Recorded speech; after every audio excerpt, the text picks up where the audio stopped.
A very good morning to everyone. हम लोग नियंत्रण एवं समन्वय पढ़ रहे थे। हमने अपने पिछले वीडियोस में जाना था कि नियंत्रण और समन्वय दो प्रकार से हो रहा था। पहला था तंत्रिका तंत्र और दूसरा था अंतःस्रावी ग्रंथियाँ।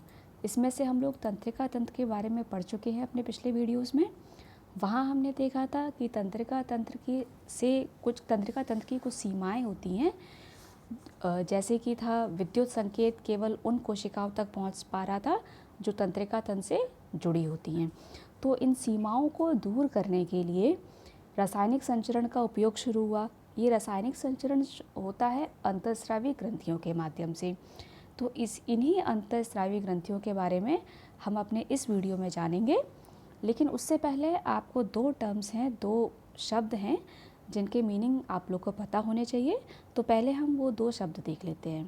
पहला है हार्मोन और दूसरा है अंतःस्रावी ग्रंथियाँ। तो पहले हार्मोन जानते हैं कि हार्मोन क्या होता है।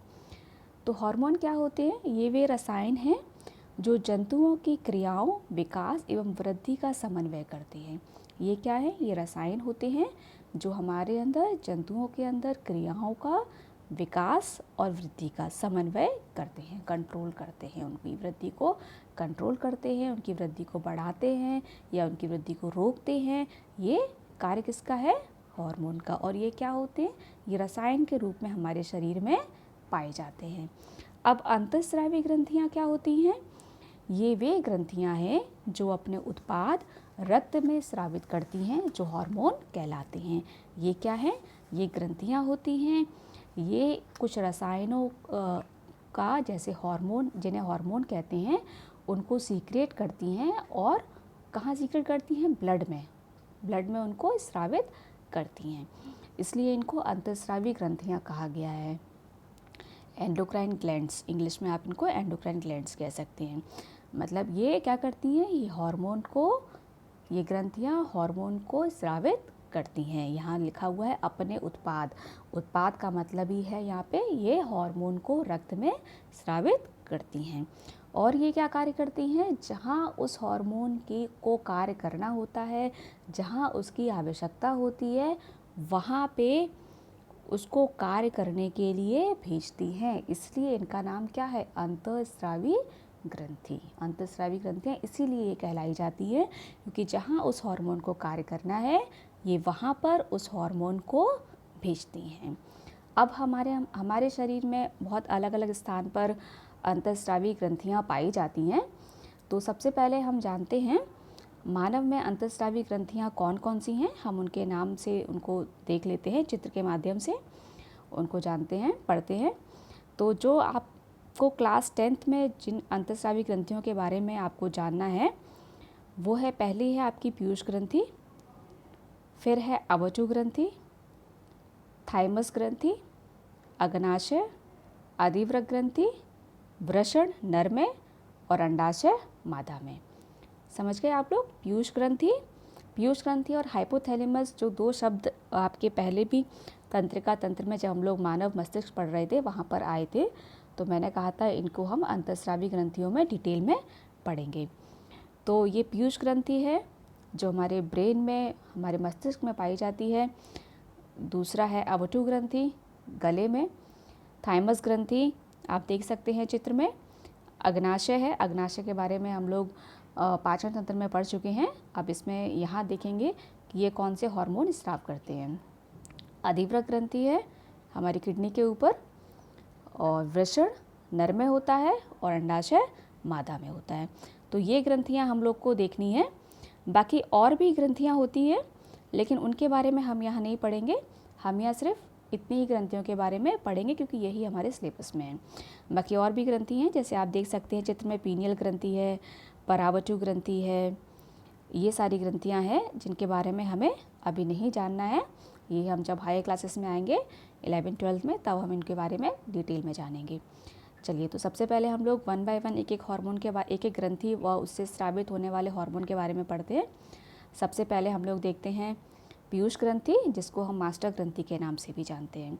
अब पीयूष ग्रंथि को हम मास्टर ग्रंथि क्यों कह रहे हैं? तो इसका ये कारण ये है कि पीयूष ग्रंथि क्या करता है? बहुत सारे हार्मोन को स्राव करता है। अब बहुत सारे हार्मोन तो इससे निकल ही रहे हैं, उनको तो ये हमारे शरीर में की क्रियाओं को करने के लिए नियंत्रित करता ही है, साथ में ये क्या करता है, अन्य ग्रंथियों से भी जो हार्मोन निकल रहे हैं उनकी क्रियाओं को भी नियंत्रित करता है। इसलिए हम इसको मास्टर ग्रंथि के नाम से भी जानते हैं। एक बार फिर से सुन लीजिए, ये क्या करता है, इसको मास्टर ग्रंथि क्यों कहते हैं पीयूष ग्रंथि को, क्योंकि ये बहुत सारे हार्मोन को अपने अंदर से निकालता है जो हमारे शरीर की क्रियाओं को नियंत्रित करते हैं, और साथ ही ये अन्य ग्रंथियों की क्रियाओं को भी नियंत्रित करता है। अब जानते हैं इससे कौन सा हार्मोन स्रावित होता है। तो इससे हार्मोन जो सीक्रेट होता है वो है वृद्धि हार्मोन। वृद्धि शब्द से आपको समझ में आ रहा है कि ये क्या करता है, वृद्धि व विकास का नियंत्रण करता है। हमारे शरीर में वृद्धि व विकास को नियंत्रित करता है। और आप देख सकते हैं पीयूष ग्रंथि कहाँ पर स्थित है, तो पीयूष ग्रंथि यहाँ पर हमारे ब्रेन में स्थित होती है। तो ये हो गई हमारी पीयूष ग्रंथि। अब केवल यही हार्मोन पीयूष ग्रंथि स्रावित नहीं करता है, सिर्फ आपके सिलेबस में क्लास 10th में जो है केवल एक ही हार्मोन दिया गया है, इसलिए मैं यहाँ पे आपको एक ही हार्मोन के बारे में बताऊँगी। पीयूष ग्रंथि से बहुत सारे हार्मोन स्रावित होते हैं, वो आप आगे चलकर बाद में पढ़ेंगे। अब देखते हैं नेक्स्ट है हमारी अवटु ग्रंथि। अवटु ग्रंथि को हम थायराइड ग्रंथि भी कहते हैं। थायराइड ग्रंथि आप यहाँ देख सकते हैं कहाँ पर है, गर्दन में है। अब इसके कार्य देखते हैं, ये कौन सा हार्मोन स्रावित करता है, ये करता है थायरोक्सिन हार्मोन। थायरोक्सिन हार्मोन का कार्य क्या हो गया, कार्बोहाइड्रेट, प्रोटीन व वसा का उपापचय। ये क्या करता है, कार्बोहाइड्रेट, प्रोटीन व वसा का उपापचय करता है।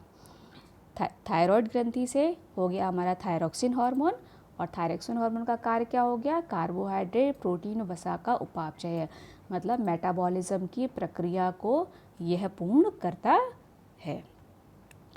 आप लोग को हार्मोन्स में हार्मोन का नाम याद रखना है, किस ग्रंथि से ये सीक्रेट हो रहा है और उसका कार्य क्या है। ये 3 चीज़ें आप लोग को याद रखनी है, क्योंकि एग्ज़ाम पॉइंट ऑफ व्यू से बहुत इंपॉर्टेंट है। कभी मल्टीपल चॉइस क्वेश्चंस में भी ये क्वेश्चन पूछे जाते हैं कि ये हार्मोन किस ग्रंथि से निकलता है या किस ग्रंथि से कौन सा हार्मोन निकल रहा है, तो इसलिए आप लोग ये याद रखिएगा। नेक्स्ट देखते हैं हम लोग अधिवृक्क ग्रंथि। अधिवृक्क ग्रंथि जिसको हम एड्रिनल ग्रंथि भी कहते हैं, चित्र में आप देख सकते हैं कहाँ पर स्थित है। तो एक बार देख लीजिए, यहाँ पे एड्रिनल ग्रंथि ये रही, यहाँ पर स्थित है ये। तो ये रही हमारी एड्रिनल ग्रंथि या अधिवृक्क ग्रंथि। अब इससे कौन सा हार्मोन निकलता है, इससे निकलता है एड्रेनलिन हार्मोन। ये क्या करता है, ये बहुत इंपॉर्टेंट हार्मोन है। ये क्या करता है, रक्तचाप, हृदय की धड़कन आदि का नियंत्रण आपातकाल में करता है। आपातकाल में कोई स्थिति अगर आ गई है तो उस टाइम पे, जैसे फॉर एग्जांपल आप समझिए आप कहीं चल रहे हैं और अचानक से आपके सामने शेर आ जाए, उस टाइम क्या होता है, हमारी हृदय की धड़कन बढ़ जाती है। तो उस टाइम पे हमारे शरीर में एड्रेनलिन हार्मोन कार्य करता है, वो हृदय की धड़कन को, हमारा रक्तचाप आदि क्रियाओं को नियंत्रित करता है। तो ये हो गया एड्रेनलिन हार्मोन का कार्य। अब आगे बढ़ते हैं, आगे देखते हैं अग्नाशय। अग्नाशय के बारे में हम लोग पाचन तंत्र में तो पढ़ ही चुके हैं। पाचन तंत्र में इससे बहुत सारे केमिकल्स का स्राव हो जाता था, बहुत सारे रस का ये स्रावित करता था।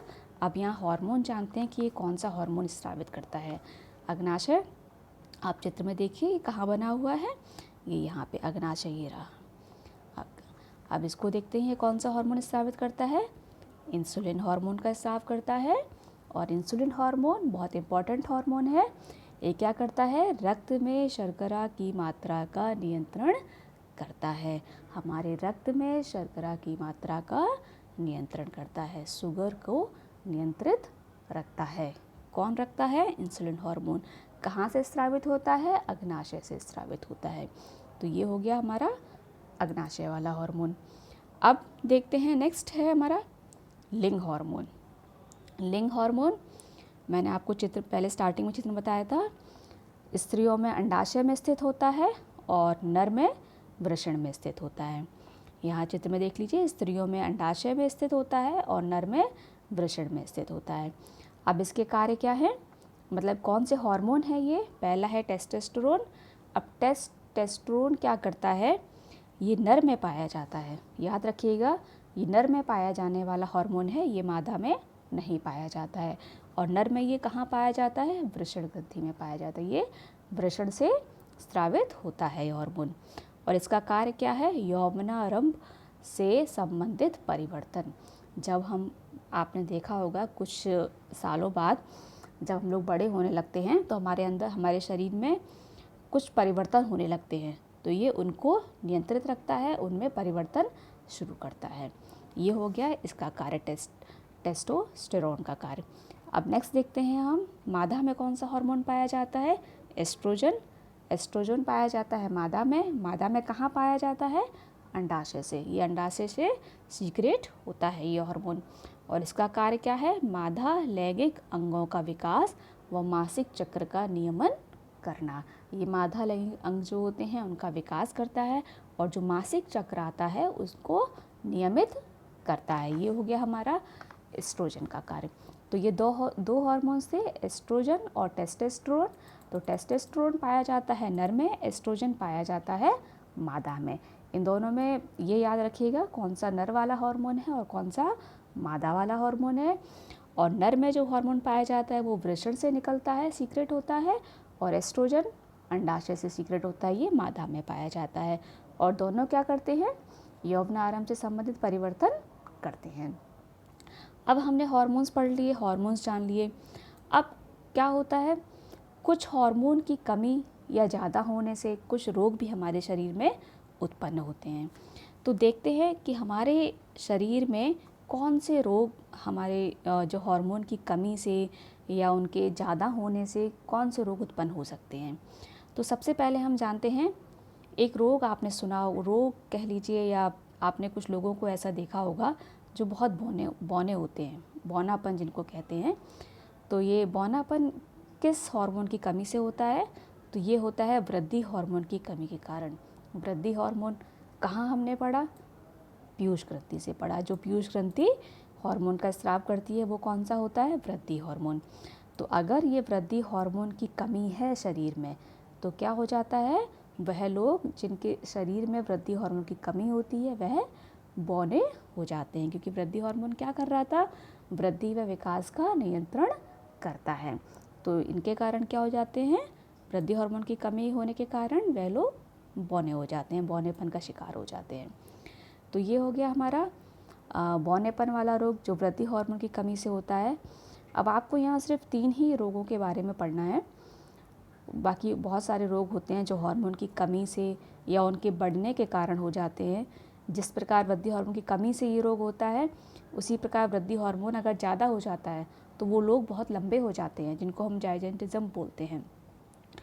तो अभी आपको सिर्फ बौनापन ही पढ़ना है क्लास 10 में।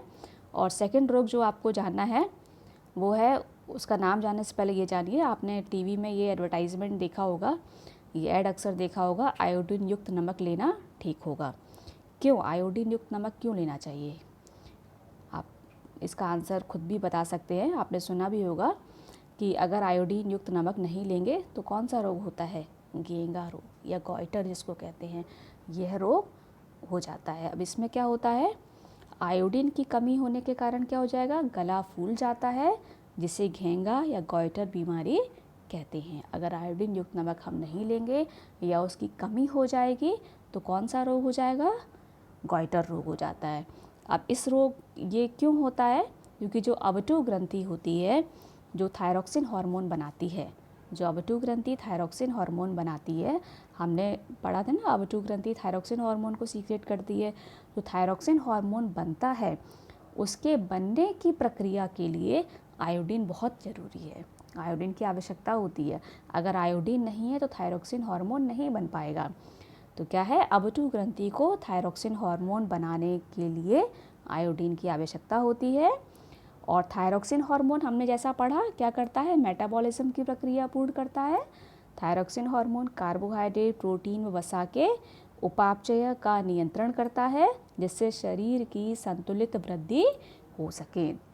अगर थायरॉक्सिन हार्मोन नहीं है, मतलब आयोडीन युक्त नमक नहीं खा रहे हैं, आयोडीन की कमी है, तो क्या हो जाएगा? हमारे शरीर की संतुलित वृद्धि नहीं हो पाएगी, हमारा गला जो है वो फूल जाता है और हम गॉइटर रोग के शिकार हो सकते हैं। इसलिए हमेशा आयोडीन वाला ही नमक लें, आयोडीन को अपने आहार में शामिल करें।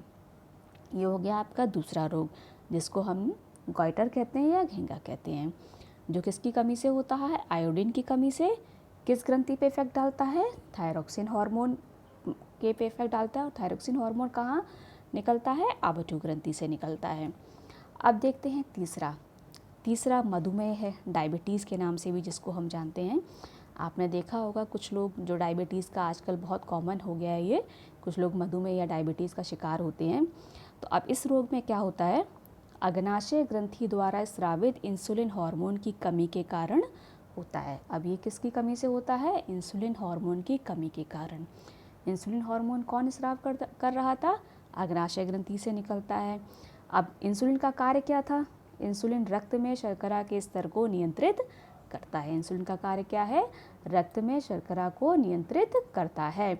अब इस बीमारी में क्या हो रहा है? इस बीमारी में रक्त में शर्करा का स्तर बढ़ जाता है। जब इंसुलिन की कमी हो गई, जब इंसुलिन हार्मोन की कमी है तो शर्करा के नियंत्रण में कोई इफेक्ट डालेगा ही, और उसमें क्या हो जाएगा?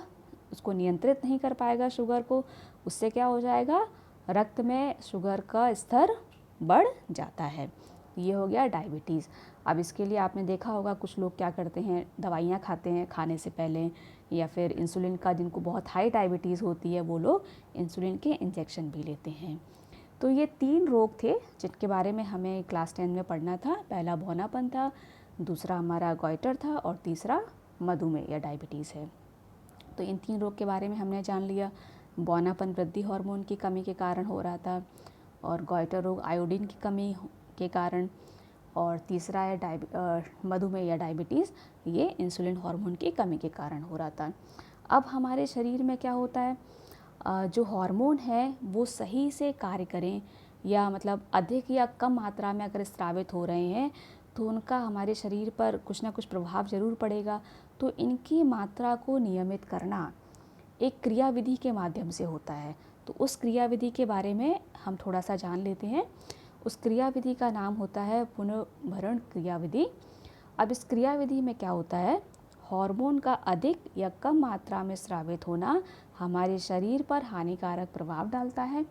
यदि हार्मोन आपने देखा अधिक स्रावित हो रहा है तो भी उसका इफ़ेक्ट पड़ेगा हमारे शरीर पर, कम हो रहा है तो भी उसका इफ़ेक्ट पड़ेगा। तो ये दोनों प्रकार से ही हानिकारक है, कम होना भी और उसका अधिक होना भी। अब इसको कौन सुनिश्चित करेगा? पुनर्भरण क्रियाविधि यह सुनिश्चित करती है कि हार्मोन सही मात्रा में तथा सही समय पर स्रावित हो। सही मात्रा में, जितना अमाउंट उसका चाहिए उतनी मात्रा में ही हार्मोन हमारी ग्लैंड से निकले, और सही समय पर जब उसकी ज़रूरत है, जैसे एड्रेनलिन हार्मोन की जब ज़रूरत है तभी ही वो स्रावित हो। तो ये क्रियाविधि, ये किस क्रियाविधि के माध्यम से हो रहा है? ये पुनर्भरण क्रियाविधि के माध्यम से हो रहा है।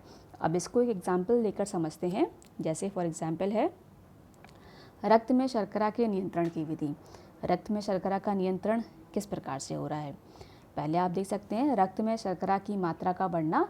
रक्त में क्या हुआ? शर्करा की मात्रा बढ़ गई, मतलब जितनी मात्रा चाहिए थी उससे ज़्यादा मात्रा बढ़ रही है। तो ये अग्नाशय द्वारा संसूचित करना, अग्नाशय इसको डिटेक्ट करता है। फिर इंसुलिन का स्राव होना, जब मात्रा शुगर की जब मात्रा बढ़ रही है तो अग्नाशय ने उसको डिटेक्ट किया कि शुगर की मात्रा रक्त में बढ़ रही है, तो क्या होगा? इंसुलिन का स्राव होता, तो इंसुलिन का अधिक स्राव होगा। फिर नेक्स्ट स्टेप क्या है? रक्त में शर्करा की मात्रा का घटना। रक्त में शर्करा की मात्रा क्या हुई? घट गई। पहले बढ़ गई थी, ठीक है, तो फिर क्या हुआ? अग्नाशय ने उसको डिटेक्ट किया तो इंसुलिन का स्राव हो गया। अब घट गई है, घटने के बाद क्या होगा? एक मैसेज जाएगा अग्नाशय के पास। घटने के बाद भी एक मैसेज जाएगा कि अब जो रक्त में शर्करा की मात्रा घट गई है तो इंसुलिन का स्राव कुछ टाइम के लिए बंद करे अग्नाशय। तो ये किस क्रिया के माध्यम से होगा? पुनर्भरण क्रियाविधि के माध्यम से। मतलब पुनर्भरण भेजना, उसको संसूचित करना, उसको बताना कि रक्त में शर्करा की मात्रा घट गई है तो अब इंसुलिन का स्राव नहीं होना है। नेक्स्ट स्टेप है अग्नाशय द्वारा इंसुलिन न बनाना। जब उसके अग्नाशय के पास ये मैसेज पहुंच गया तो अब क्या होगा? अग्नाशय द्वारा इंसुलिन नहीं बनेगा। तो ये दो घटनाएं थी, आपने इसी में देख लिया, एक बार बढ़ गई मात्रा और दूसरी एक बार घट गई। तो दोनों प्रकार से क्या हुआ, अग्नाशय के पास इन्फॉर्मेशन पहुंची तो अग्नाशय ने उसी प्रकार से इंसुलिन को बनाना या बंद करना अपना कार्य पूरा किया। तो ये हो गई आपकी पुनर्भरण क्रियाविधि। तो इसी क्रियाविधि के माध्यम से बाकी हार्मोन्स हैं वो भी इसी प्रकार से कार्य करते हैं कि मतलब ना कम मात्रा में हार्मोन स्राव होता है और ना ही ज़्यादा मात्रा में, जितनी आवश्यकता होती है या जब उसकी आवश्यकता होती है जिस समय पर, उसी समय में वो स्रावित होता है। तो ये हो गया आपके जंतुओं में हार्मोन्स। यहाँ आपके जंतुओं के हार्मोन्स पूरे हो चुके हैं। अब नेक्स्ट वीडियो में हम लोग जानेंगे पादप में समन्वय और नियंत्रण किस प्रकार से होता है। इस वीडियो तक हमने अपना जंतुओं में नियंत्रण व समन्वय पूरा कर लिया है। अब एक ही वीडियो बचा है इसका, उसमें हम लोग जानेंगे पादपों में नियंत्रण व समन्वय किस प्रकार से होता है। यहाँ तक अगर आप लोग को कोई भी प्रॉब्लम है तो आप लोग मुझे मैसेज कर सकते हैं, कॉल कर सकते हैं। Thank you.